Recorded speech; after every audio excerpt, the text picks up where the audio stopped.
o Palmeiras depende apenas de si para ser tricampeão brasileiro. O Botafogo vai pipocar de novo e perder um título que já foi considerado ganho. E o Fortaleza pode embolar a briga pelo título caso vença o Fluminense hoje fora de casa. Bora entender o que aconteceu e ainda pode acontecer nessa rodada 34 do Brasileirão.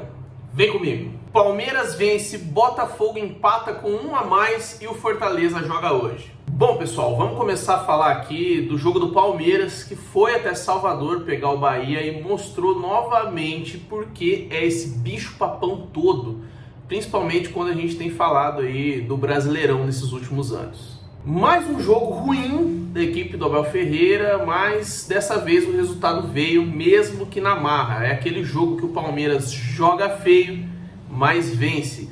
E isso tem sido uma rotina nos últimos anos para o torcedor palmeirense. Dá para dizer que o Palmeiras foi dominado pelo Bahia, que teve mais posse de bola, inclusive teve mais perto de ganhar o jogo na maior parte do tempo, tá? Inclusive teve um gol perdido absurdamente pelo Biel, e também teve um gol corretamente anulado por impedimento antes do Palmeiras virar o jogo. Ou seja, o Bahia teve várias chances de fazer 2-1 no placar e não conseguiu. E olha só, como eu falei, apesar desse domínio todo do Bahia, o Palmeiras ainda assim cedeu poucas chances para a equipe de Salvador. No total, no jogo todo, o Bahia teve 5 chances para fazer gol. E fez um chutaço de fora da área, 1-0, na chance menos clara entre todas elas. Teve gol praticamente sem goleiro, teve gol anulado, teve o gol que o Biel perdeu, absurdo, ninguém perde esse tipo de gol. Então assim, apesar de que foram apenas 5 chances, as chances do Bahia foram muito claras. O Palmeiras parecia completamente perdido no jogo, estava jogando mal, estava jogando sem intensidade, mas é aquele negócio, né, gente?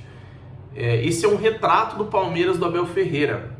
Foi lá, o Rafael Veiga guardou um golaço de falta e no finalzinho do jogo, na hora que parecia que ia ser aquele 1-1, ou até o Bahia fazendo um gol no finalzinho, o Abel Ferreira fez a modificação, botou o Flaco Lopes lá, botou o Vanderlan pela ala, tirou o Dudu, botou o Rômulo, gerou ali um espaço na esquerda que foi justamente da onde veio o cruzamento. Flaco Lopes de cabeça, 2-1 Palmeiras. Gente, é um time que está acostumado a jogar sob pressão, está acostumado a disputar grandes títulos, principalmente, né, nos anos recentes aí, com o trabalho do Abel Ferreira. Foi de fato uma demonstração da tal cabeça fria que o Abel Ferreira demonstra, que o Abel Ferreira tanto pede. Isso é o mental da equipe do Palmeiras. Não desiste nunca do resultado. Isso é um grande exemplo, igual a gente viu, por exemplo, na eliminação contra o Botafogo. O Palmeiras quase virou o jogo, o Palmeiras quase levou a partida para os pênaltis. Então assim, é um time que não desiste nunca. Isso é marca registrada do Palmeiras, porque está acostumado a disputar grandes jogos, grandes campeonatos. E dessa vez, nesse jogo, uma estatística chamou a atenção. O Palmeiras estava sendo criticado por não ser eficiente, por empilhar chances de gol e não conseguir matar o adversário. Dessa vez o Palmeiras foi extremamente letal, extremamente eficaz nas chances criadas. Ao todo, ao longo do jogo, foram 4 chances de gol do Palmeiras e converteram aí em 2 gols, sendo que uma delas foi um golaço de falta, então nem dá para considerar muito como chance clara, né? E o outro foi um gol de cabeça do Flaco Lopes já no finalzinho do jogo. E o que acontece depois que o Palmeiras vira o jogo aos 43 minutos do segundo tempo? Aí, meu amigo, quando é para jogar pelo resultado, é uma coisa que o Palmeiras sabe fazer e faz muito bem, principalmente ao longo desse trabalho do Abel Ferreira. Quando o Palmeiras precisa se fechar para segurar o resultado, é muito difícil furar a zaga palmeirense. O Gustavo Gomes entrou no segundo tempo e começou a rebater tudo que tinha pela frente, compensou ali a falta de segurança que o Murilo estava passando, né? Até pela falta de ritmo de jogo devido às lesões recentes, e deu ali a consistência defensiva que estava faltando nesse jogo principalmente. Aqui vai um destaque para o Vitor Reis, tá? Mais um diamante que vem da mina aí que o Palmeiras tem na categoria de base, que vem sendo lapidado aí pelo Abel Ferreira. Uma partida extremamente segura do zagueiro da base e que inclusive salvou um gol praticamente sem goleiro e que seria assim o gol do 2-1 do Bahia, tá? Ele salvou um gol ali absurdo, que se não fosse ele, o Everton não chegaria na bola e seria 2-1 para o Bahia, mudaria totalmente o cenário do jogo. Em resumo, do Palmeiras, jogou mal, ganhou fora de casa, vem dando farol alto no retrovisor do Botafogo, que mais tarde pipocaria para o Atlético Mineiro fora de casa. O Palmeiras vem muito forte para essa reta final de Brasileirão, no maior estilo Palmeiras do Abel Ferreira. Jogando feio, não dando espetáculo, mas vencendo, que é o necessário para ser campeão. Esse é o retrato do Palmeiras vencedor nos últimos anos. Tudo que eu falei para o Palmeiras lá em Salvador pode desconsiderar para o Botafogo em BH. Foi exatamente o contrário que aconteceu. Na prévia da final da Libertadores, o Botafogo foi até BH e pipocou para o Atlético Mineiro. E esse pipocou tem vários motivos para a gente chegar nessa palavra. O primeiro deles é porque o Botafogo jogou com um jogador a mais o segundo tempo inteirinho. Teve sim mais posse de bola, teve sim mais volume de jogo, mas não conseguiu furar a retranca do Galo. E além disso, caiu na pilha dos jogadores do Atlético Mineiro, principalmente na pilha do Daverson, que é especialista em fazer esse tipo de coisa. No final do jogo, com o jogo praticamente já acabado, o Barbosa ainda no finalzinho, o Luiz Henrique, o jogo já acabado, perderam a cabeça e foram expulsos, que vão prejudicar o time na próxima rodada. Bom, e assistindo esse jogo, eu encontro duas situações que a gente precisa conversar. A primeira delas é que parece que os times encontraram uma maneira de jogar contra o Botafogo. Ontem o Atlético Mineiro fez isso e o resultado foram que a gente viu o Botafogo fazer muito chuveirinho na área e tentar muito chute de fora. Só que esses chutes, na maioria das vezes, sempre eram bloqueados ou iam para fora, não geravam perigo nenhum de gol. O problema disso tudo é que nos próximos jogos pelo Brasileirão, o Botafogo vai enfrentar justamente adversários que sabem muito fazer esse tipo de jogo. O primeiro deles é o Vitória, logo no Newton Santos. O Vitória, gente, ele vai jogar com os 11 jogadores dentro da grande área, e isso aí a gente já sabe. O Botafogo vai ter muita dificuldade para furar a defesa do Vitória. E depois tem o jogo que está sendo considerado a final do Brasileirão aí, Palmeiras e Botafogo no Allianz Parque. Gente, Palmeiras no Allianz Parque é Palmeiras no Allianz Parque, né?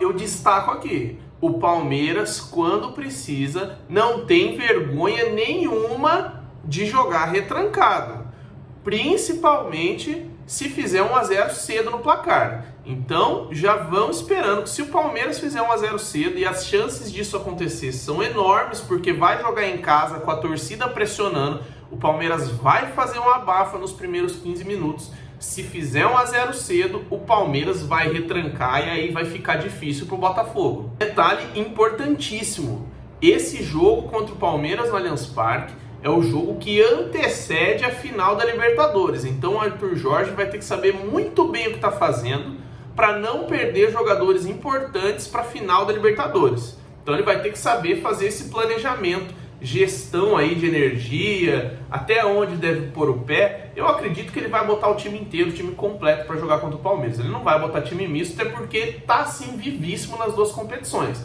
Mas é uma decisão difícil de ser tomada. Então vamos ver o que o Arthur Jorge traz para esse jogo. A segunda situação que a gente observa, né, dessa partida entre Botafogo e Galo é o emocional, tá? O Barbosa, para mim, é um dos grandes zagueiros aí do ano 2024 na América do Sul inteira. Um zagueiro, assim, foi um grande achado do Botafogo. Joga muita bola o Barbosa. Deu uma consistência defensiva para o time do Botafogo que não tinha antes, tá? Com o Adrielson. E quando ele não joga, faz muita falta para a zaga, tá?